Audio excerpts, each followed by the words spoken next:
औज़ुबिल्लाहि बिस्मिल्लाहिर्रहमानिर्रहीम। अस्सलाम वालेकुम दोस्तों मेरा नाम है आतिफ मजीद। मेरे साथ इस वक्त हैं मौजूद मलक साहब। सर कैसे हैं आप? ठीक हैं? सेहत ठीक है? अल्लाह का शुक्र है। आप बताएं आतिफ भाई, कैसे हैं आप? अल्हम्दुलिल्लाह, शुक्र अल्लाह का। मलक महबूब साहब, ये बताइए कि ये जंग की वजह से बड़ा लोगों का पैसा डूबा, बड़े लोग परेशान हैं। इंडिया के अंदर इस वक्त पूरे पेट्रोल पंप बंद हुए पड़े हैं। वहां लोग लड़ाई की हद तक आ गए हैं। सोने का रेट ऊपर जा रहा है, नीचे जा रहा है, पेट्रोल का डीजल का पता कोई नहीं है। ये बताएं कि ये आने वाले जो दिन हैं, जिसके पास सोना है या जो सोने के ताजर हैं, जो ऑयल से रेलिवेंट जो पूरी दुनिया ही है, उनके लिए क्या है? और कहाँ कहाँ पैसा लगाएं, या पैसा अपना बैंकों में रखें, या पैसा संभालें, क्या करें? बड़ा बहुत ही ज्यादा इंपॉर्टेंट क्वेश्चन किया है। उसकी वजह यह है, काफी लोग मुझे डायरेक्टली इसके लिए सवाल करते हैं और मैंने आपको बहुत दफा समझाया है एक बात।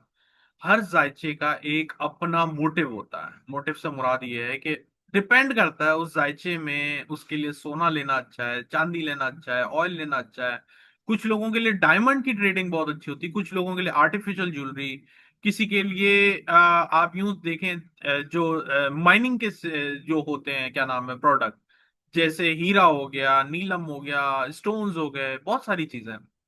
तो अगर ऐसे भी लोग हैं, मुझे अच्छी तरह से आज भी याद है कि हमने एक दफा वीडियो की थी, मुझे नहीं पता आपके कौन से चैनल पे थी, जब सोना 3500 पे था, या तब पता नहीं, शायद 2800 पे था। तब मैंने आपको कहा था कि आप जो सोना जो है खरीद लें। ऐसे भी लोग थे जिन्होंने कमाया होगा, और वो तो नहीं सामने आए, अलबत्ता वो लोग जरूर सामने आए जिन्होंने बहुत ही टॉप पे जाके बाइंग की है। अब हो क्या रहा है, वो ये रहा है कि उन लोगों को सोना राज नहीं आया, जिसकी वजह से वो ऊपर के भाव में खरीद के बैठे हुए हैं। अब जरूरी नहीं है कि उनको राज नहीं आया, हो सकता है उन्होंने गलत टाइमिंग का इस्तेमाल किया। टाइमिंग बड़ी मैटर करती है हर इंसान के जायचे में। अगर आपका टाइम सही चल रहा है, आप सही डिसीजन करेंगे। अगर आपका टाइम गलत चल रहा है, आप गलत डिसीजन करेंगे। गलत डिसीजन यही है कि आप टॉप पर जब मार्केट होती है, आप तब बाय कर लेते हैं और फिर मार्केट क्रैश हो जाती है, रिवर्स हो जाती है, वॉट एवर। अब सिनेरियो ये है कि इस साल में, मैंने आपको पिछले साल से बोलता आ रहा हूं कि पानी पानी पानी, पानी के अंदर ऑयल भी शामिल है, क्योंकि लिक्विड है। मैं ये नहीं बोल रहा हूँ ऑयल पानी है, मतलब लिक्विड क्वालिटी वो उसके अंदर है। एक क्वालिटी है कि ऑयल जो है एक लिक्विड लिक्विड फॉर्म में आता है। तो ऑयल में भूचाल आना, ऑयल में भूचाल का मतलब ये है कि ऑयल के प्राइसेस में एकदम से हाइक आएगा। हाइक का मतलब बहुत तेजी आएगी। तेजी आपने देखी है, 120, फिर 80, फिर 90, 100, मतलब वॉलिटिलिटी बहुत ज्यादा है। तो ये जितने भी सेक्टर हैं कमोडिटीज के, ऑयल है, एनर्जी सेक्टर में ऑयल वगैरह आता है, गैस आता है, इसमें अभी डिजास्टर आता हुआ दिख रहा है। अगर कोई ये समझ रहा है कि ये खुदा ना खास्ता अल्लाह करे ऐसा ही हो कि जंग बंदी के बाद इनके प्राइस नॉर्मल हो जाएंगे, तो मुझे ऐसा नहीं दिखता। ये प्राइस बहुत ऊपर जाएंगे, बहुत ज्यादा ऊपर जाएंगे, इनकी शॉर्टेज होने वाली है। ऑयल की भी और गोल्ड की भी? नहीं सर, ऑयल और गैस की बात कर रहा हूं मैं, नेचुरल गैस और ऑयल। ये एनर्जी सेक्टर के अंदर आता है, एनर्जी सेक्टर से रिलेटेड। ये दोनों चीजों में अभी बहुत ज्यादा वॉलेटिलिटी रहेगी। इसलिए बराए मेहरबानी शॉर्ट टर्म ट्रेडिंग ना करें, लेवरेज पे ट्रेडिंग ना करें। और मैं आपको वैसे ही डिस्क्लेमर देना चाहता हूं, आप मेरी बात सुन के कोई भी ट्रेडिंग एक्शन ना करें, क्योंकि आपको फाइनेंशियल एडवाइजर की जरूरत है। प्लस आपको अपना जायचा दिखाने की जरूरत है कि क्या ये वाकई काम आपको राज आएगा, या ये उल्टा आपके पैसे लेके चला जाएगा। कुछ लोग ऐसे होते हैं जो प्रॉपर्टी में इन्वेस्ट करते हैं, उनके लिए वो बहुत अच्छा होता है। तो हर इंसान के लिए एक मखसूस, जैसे वो बोलते हैं ना कि एक मखसूस इन्वेस्टमेंट प्लान होता है, इसी तरह हर इंसान का अलग जायचा होता है। अगर आप भेड़ चाल चलेंगे तो आपको नुकसान हो सकता है। सोने के बारे में क्या है सर? अच्छा, गोल्ड? सोने की बात यह है कि सोना और जो एनर्जी सेक्टर है, बिल्कुल आपस में ऑपोजिट चलते हैं। तो सोना जो मुझे बहुत ज्यादा ऐसा दिखता है, बहुत, अगर खुदा ना खास्ता कोई बहुत बड़ा मार्का हो गया, तो 3600, 3800, इसके दरमियान ये आपका बेहतरीन पॉइंट होगा खरीदने के लिए। $3600 पर ऑन्स या $3800 पर ऑन्स, ये वो पॉइंट है जहां पे अगर आपने बाइंग की, तो आपने यूं समझे एक एक 1.5 साल के लिए तो जबरदस्त इन्वेस्टमेंट प्लान है। लेकिन जो अगर आप ये सोच रहे हैं कि जिस तरह सोना पिछले 2 सालों से चढ़ता हुआ आया है और उसी स्पीड से चढ़ेगा, वो अभी नहीं है। वो कंसोलिडेशन मोड में है, कभी ऊपर कभी नीचे, कभी ऊपर कभी नीचे। लेकिन अगर आप ये सोच रहे हैं कि सोना वापस $2500, ऐसा नहीं नजर आता मुझे।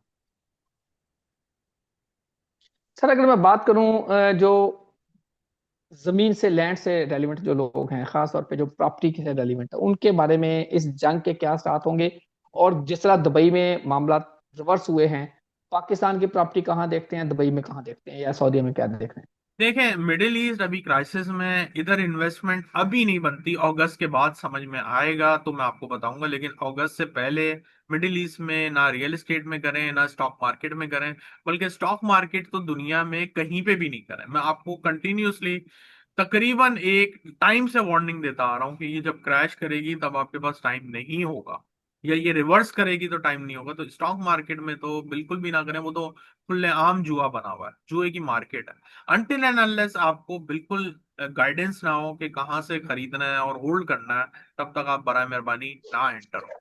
और जहां तक रही रियल एस्टेट की मार्केट, अभी मुझे इसमें और भी ज्यादा क्रैश आते हुए दिख रहा है। चाहे पाकिस्तान हो, चाहे यूएई हो, चाहे अमेरिका हो, पूरी दुनिया की रियल एस्टेट मार्केट अभी डंप होगी और भी।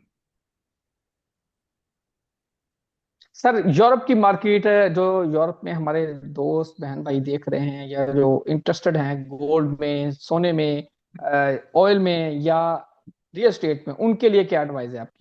लेकिन पहले तो मैंने आपको एडवाइस शुरू में दे दी है कि हर इंसान का अपना एक कैटेगरी होती है जिसमें वो इन्वेस्ट करता है, तभी उसको फायदा होता है। अगर आप एक रैंडम कॉल के हिसाब से लेना चाह रहे हैं तो मेरे ख्याल से गोल्ड में इन्वेस्ट करें।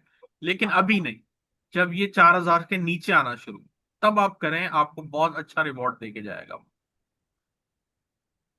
तो सर अगर आप किसी शख्स का हॉरोस्कोप बनाते हैं, तो कैसे पता चलेगा, या कौन सा ऐसा पॉइंट है, लोगों को थोड़ा इस पे ब्रीफ करें या बताएं, जिससे आप पकड़ते हैं कि ये शख्स रियल एस्टेट में जाए, ये शख्स इंपोर्ट एक्सपोर्ट करे, ट्रैवल करे, या इन्वेस्ट, कारोबार के हवाले से, या गोल्ड में करे, या स्टॉक में करे, या ऑयल में करे?